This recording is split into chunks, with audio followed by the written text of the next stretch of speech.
السلام علیکم ناظرین، میں ہوں قربان بلوچ۔ متنازع کینالز پر سیاسی اور عوامی جنگ جاری ہے۔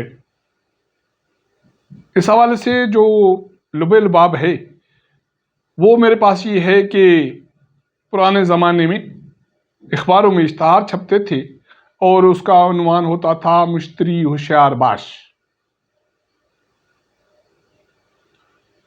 ایک فریقین ہیں جو جان چھڑانے کے چکر میں ہیں کہ جو رسا اس کے گلے میں پڑا ہے وہ نکال کر اپنے دوسرے اتحادی کے گلے میں ڈالوں، اور اگر دوسرے اتحادی کی مت ماری گئی تو اس کے لیے خطرناک ہوگا۔ نہ صرف یہ جنگ چل رہی ہے اور سندھ میں عوام سڑکوں پر ہیں، پاکستان پیپلز پارٹی مشکل کا شکار ہے۔ نہ صرف پاکستان پیپلز پارٹی، اس کے حواری، اس کے حمایتی مشکل میں ہیں اور وہ کردار ادا کرنے سے بھی گریزہ ہیں، لیکن دباؤ میں ضرور ہیں، اور میرے لیے بھی مشکل گھڑی ہے، کیونکہ تواتر سے اس کینال ایشو، پانی کے ایشو اور اس کے جو سائٹس ہیں اس کو کور کرنے کی کوشش کر رہا ہوں، لیکن میرے جو ناظرین ہیں ان کی اکثریت کا یہ تقاضا ہے کہ بابا ہمیں اعداد شمار کے گورکھ دندے میں مت پھنسا، ہمیں یہ بتا کہ قافلہ کیوں لوٹا اور لٹوانے میں کون ملوث تھا۔ یہ میں اس لیے کہہ رہا ہوں کہ اگر ویلاگ پر سیاسی بات کریں اور کھل کر بات کریں تو ناظرین کی اٹریکشن بڑھ جاتی ہے، اگر اعداد شمار رکھیں تو پھر سو چلتا ہے۔ میں نے کل یہی کوشش کی کہ اعداد شمار بتاؤں اور یہ ناظرین کو اپڈیٹ کرنے کی کوشش کروں کہ پانی کی صورتحال کیا ہے، متنازع کینالز کیا ہیں، پنجاب والے کیا سوچ رہے ہیں، سندھ والوں کی جو حالت ہے وہ تو منظر پہ ہے، بشمول حکمران جماعت پاکستان پیپلز پارٹی، اس کے جیالے، کارکن، وزراء، ایم این اے، ایم پی ایز منصوبے کے خلاف ہیں، اور جو اپوزیشن ہے وہ نہ صرف منصوبے کے خلاف ہے، وہ سڑکوں پر ہے، وہ کینال کے ساتھ ساتھ پاکستان پیپلز پارٹی حکمران جماعت ان کی قیادت کو بھی نشانے پر رکھی ہوئی ہے۔ اب میں نے اپنی ناظرین کی بات کی جو کینال مخالفین ہیں کہ یہ اعداد شمار کا گورکھ دندہ ہمارے کام کا نہیں، ہمیں یہ بتا کہ قافلہ کیوں لوٹا۔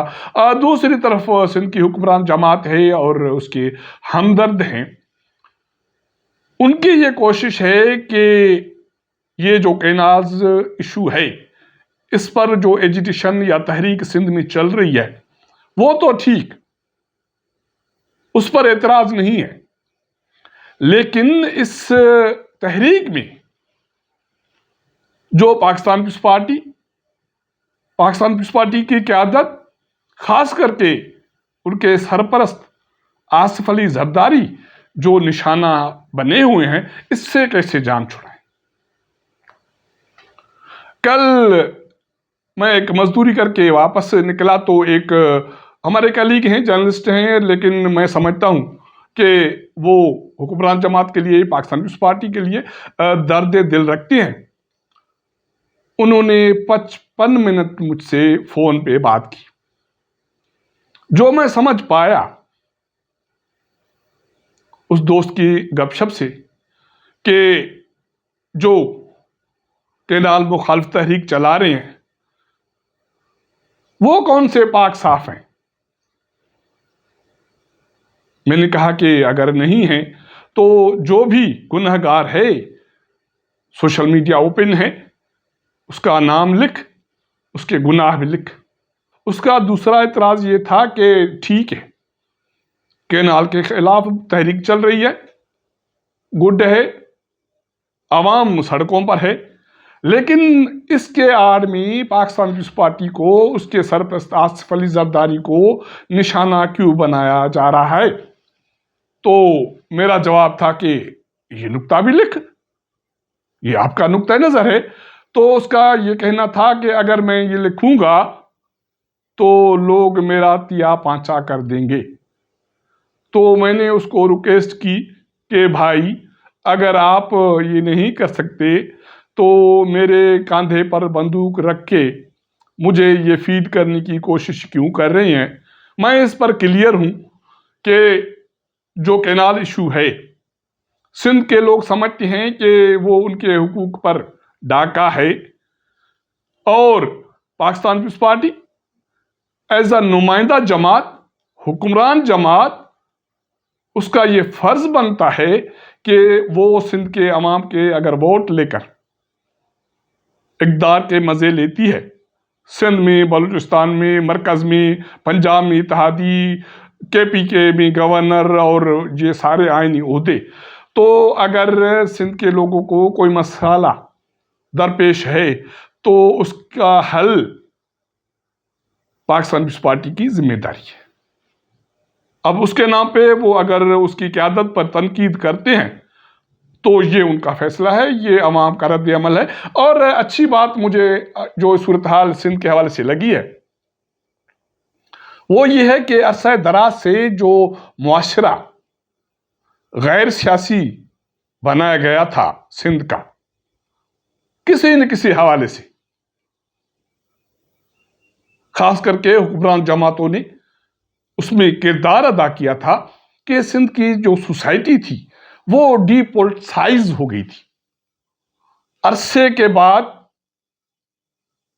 یہ ایشو سامنے آ گیا اور سندھ، ان کے لوگ، نوجوان متحرک ہو گئے اور سیاست وہاں زندہ ہونے لگی ہے۔ اور میں سمجھتا ہوں کہ کسی بھی معاشرے کے لیے، نوجوانوں کے لیے، طرز جو حکمرانی ہے اس کو بہتر کرنے کے لیے، حکمرانوں کو سیدھے راستے پر لانے کے لیے ضروری ہے کہ معاشرہ مثبت سیاست کرے، اور اس کے حوالے سے جو بھی لوگ شعور رکھتے ہیں وہ اپنا کردار ادا کریں۔ تو سندھ میں یہ ہونے لگا ہے۔ جو تحریک چل رہی ہے اس کے اثرات کیا پڑیں گے یہ تو مستقبل کی بات ہے، کیونکہ یہ عوامی ایک تحریک ہے اور لوگ سڑکوں پر ہیں، جدوجہد کر رہے ہیں، اور سیاسی جماعتیں اور باقی اسٹیک ہولڈر اس میں شامل ہیں۔ یہ تو ایک منظر کشی ہو گئی۔ اب دو اپڈیٹس ہیں۔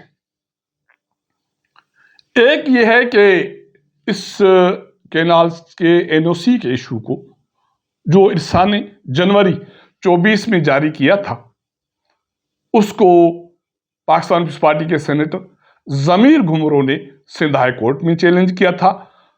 آج سندھ ہائی کورٹ نے اس این او سی پر اسٹے دے دیا اور وفاقی حکومت سے تفصیلی رپورٹ طلب کی گئی ہے، اور کہا گیا ہے کہ 18 اپریل کو اس حوالے سے تفصیلی رپورٹ دی جائے۔ پاکستان پیپلز پارٹی کے سینیٹر ضمیر گھمرو کا درخواست میں پلی یہ تھا کہ ارسا کی جو کمپوزیشن ہے وہ غیر آئینی، غیر قانونی ہے۔ اگر ارسا کی کمپوزیشن غیر قانونی، غیر آئینی ہے تو وہ کسی منصوبے کے حوالے سے این او سی کیسے جاری کر سکتی ہے؟ یہ تو شکر ہے کہ ضمیر گھمرو کو یہ خیال تقریباً 15 سال کے بعد آیا کہ ارسا کی کمپوزیشن غیر آئینی ہے۔ وہ اس لیے کہ مشرف کے دور حکومت میں مشرف نے یہ فیصلہ کیا تھا کہ ارسا میں وفاق کا ممبر سندھ ڈومیسائل ہوگا۔ 2000 سے لے کے 2010 تک یہ سلسلہ جاری رہا۔ تقریباً مجھے یاد پڑتا ہے کہ 3 ممبر آئے وفاق کے ارسا میں جو سندھ ڈومیسائل رکھنے والے تھے۔ 2010 آخری جو ممبر تھا وہ ریٹائرڈ ہوا، بشیر احمد ڈہر۔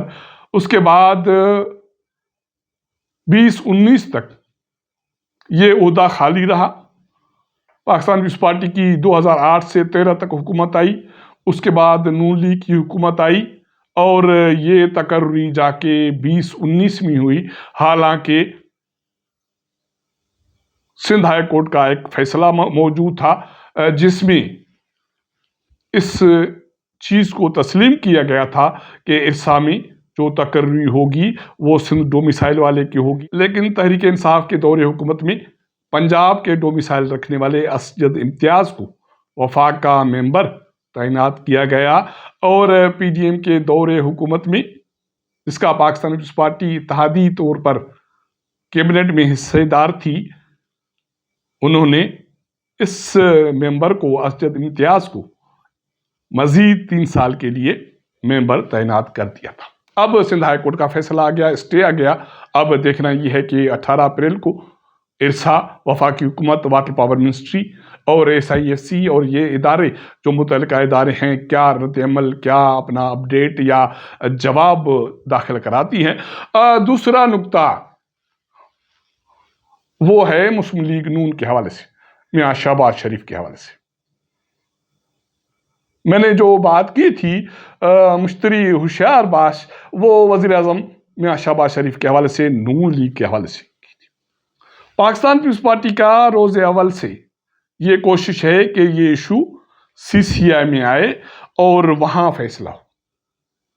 اب CCI کی جو کمپوزیشن ہے، میں نے پچھلے پروگرامز میں آپ کو بتا دیا تھا کہ 5 ممبر نون لیگ کے ہیں، باقی 3 جو صوبائی وزیر اعلیٰ ہیں وہ 2 اب پاکستان پیپلز پارٹی سے ہیں، ایک تحریک انصاف سے ہے۔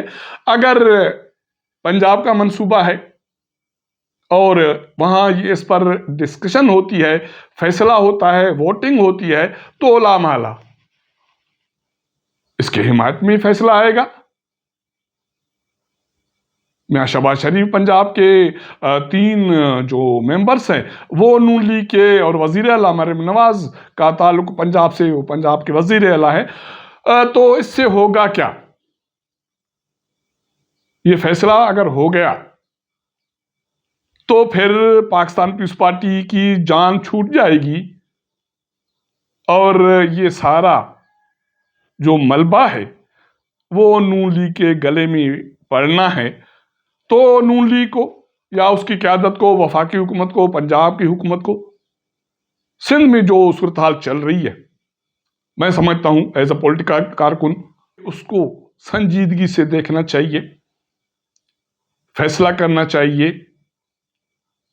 اگر کسی کی مت ماری گئی اور کسی آئینی فورم پر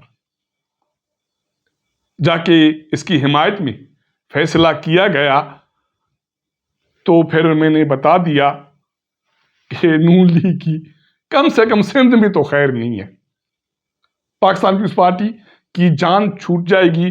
اور میں سمجھتا ہوں کہ پاکستان پیپلز پارٹی شاید جو یہ فوکس کیے بیٹھی ہے کہ CCI کا اجلاس ہو، وہاں فیصلہ ہو، وہ چاہتی بھی یہی ہے کہ یہ رسی جو ان کے گلے میں ہے